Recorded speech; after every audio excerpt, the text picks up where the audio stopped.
Basically, Phoenix Wright, Ace Attorney, the first game. Since if I went through the whole series, we'd be here all day. Today's royalty-free song is this thing-a-majinger-ding. Yeah, so let's go. Location, Japan, America. Because in Japan, the game takes place in Japan, and in America, the game takes place in Los Angeles. Because ain't localization just splendifical? The time is pretty important, too. 2001's interpretation of 2016, complete with antennas on the cell phones, because the future is the future, home skillet. The pro tag, Phoenix Wright, a defense lawyer who, despite being fresh out of law school, knows absolutely nothing about law. The antag, prosecutors. This guy, and this guy. This one's dumb, this one's Edgeworth, and this one's pure fucking evil. Later on in the series, they added dominatrix and a robot to the list because why the fuck not? The plot. In 2001's interpretation of 2016, the court systems have gotten streamlined to a fault, meaning that all trials have to be completed in 3 days. The concept of innocent until proven guilty has basically been thrown off a cliff, and most people arrested for murder are given the death penalty. Phoenix Wright was accused of stealing some kid's shit before, so now he wants to defend everybody and anybody that comes into his office with a good enough sob story. The game is divided into cases, so let's just go through each of them. Case number 1. Phoenix Wright's loser of a best friend, Larry Butts, is accused of killing his girlfriend, who is actually a model that didn't really give a shit about him. Everyone makes fun of Larry's name and calls him the murderer until the only witness, and not even remotely suspicious guy with the most organic grin in the world, slips up too many times and Phoenix Wright objects the hair clean off his head and reveals him to be the criminal. The dumbass prosecutor loses, the witness is given the death penalty, Larry gets off scot-free, and we move on to the next case. Case numero 20. Phoenix Wright's mentor and the owner of the law firm is Mia Fey, a defense attorney with 3 main qualities. 1, awesome. 2, boobs. And 3, dead. Yeah, in this case, Mia Fey is murdered and is discovered by Phoenix Wright and a little girl who screams, "Hey, did you know this game was made in Japan?" The little girl is actually Mia's little sister, Maya Fey, who is then promptly arrested by Detective Gumshoe. Get it?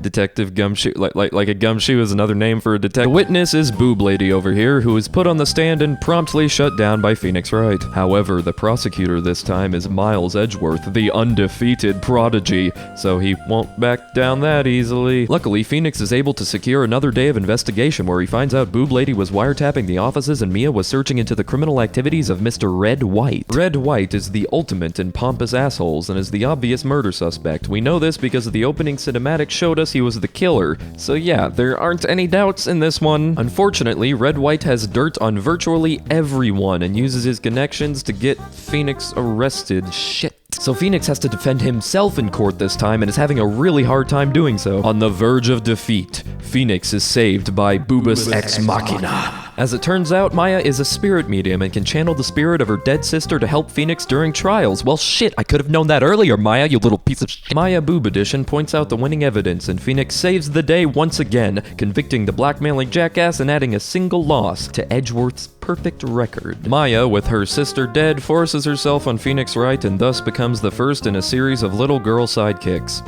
Seriously, every sidekick in this series is a little girl, even the Edgeworth spin-offs. Case 3, aka the filler case. The Steel Samurai is a show for little kids that weirdly enough has captured the imagination of an older audience, and that's just weird because that has never ever happened in the real world ever. Apparently, the protag of the show in question actually killed the antag. Literally. In real life. Like actual murder in the real, not the show life. So Maya forces Phoenix into defending the protag guy who is fucking Wolverine. Literally Wolverine.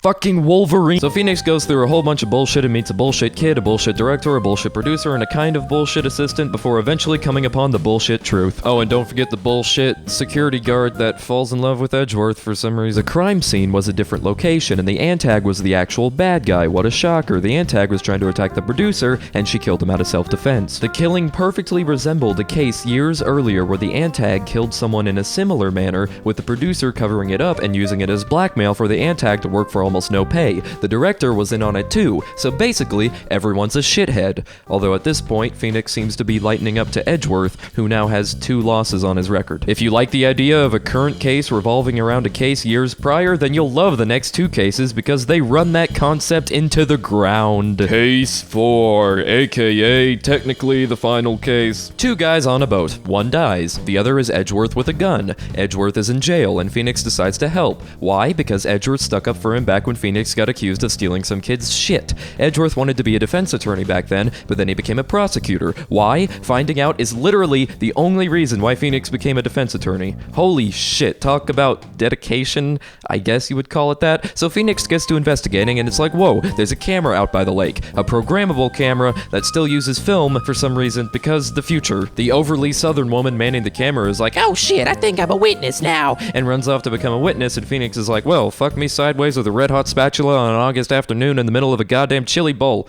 I'm screwed in the next trial. Court's in session, and the prosecutor is Manfred von Karma, the most evil son of a bitch ever. He taught Edgeworth personally. So, yeah, his finger snaps kill 3 babies per snap. When Phoenix buys himself some more time to investigate, he finds out that almost everyone involved in this case is connected to the DL6 incident. The DL6 incident was when some guy murdered Edgeworth's dad in an elevator, but then got off and disappeared into the unknown. The guy who got him the not guilty verdict is the dead guy in this case, so yeah, it makes sense why Edgeworth would want to have him dead. Things get even more ridiculous as Phoenix discovers a crazy old guy running the boat shop who can't even remember his own name. Gee, I wonder if the guy without a name is related to the name without a guy, You know, the guy who directly relates to the DL6 incident, I wonder. But yeah, the old guy has a parrot. Moving on. The trial continues as Von Karma brings in the old guy and the court argues about gunshots until Phoenix realizes he's at the end of his rope. But then suddenly, Larry Butts appears and saves the day at the last second with an utterly incompetent testimony. This buys more investigation for Phoenix as he finally arrives at the truth of the DL6 incident.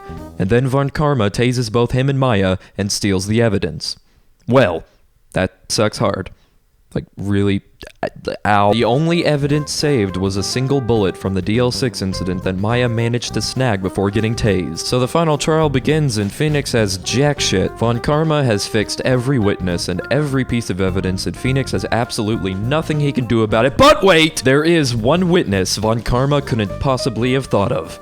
Phoenix calls the parrot to the stand and cross-examines it. I am not even fucking kidding. The parrot is a witness, and this actually works, as Phoenix is able to use the info from the parrot to prove that the crazy old guy at the boat shop is actually the defendant from the DL6 incident that ran away. So yeah, the guy admits that he murdered the guy in this case, disguised himself as him, and then framed Edgeworth for the murder. So we're done, right? Wrong.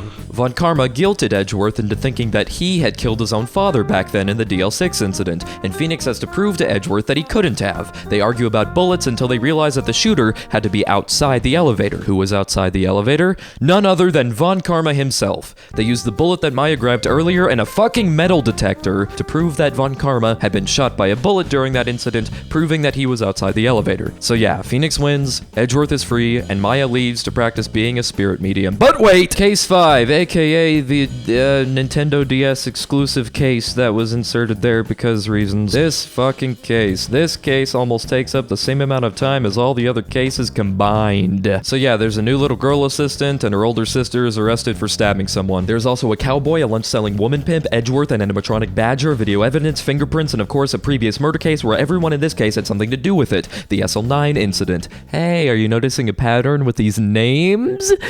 So yeah, a bunch of crazy bullshit happens and we find out that the murderer in this case and the case from years before is the chief of police. Everyone gets arrested for various reasons and Edgeworth supposedly retires. Supposedly. And that's basically Phoenix Wright, Ace Attorney. Dear God, this video was long. Got ass cheeks on my white tee.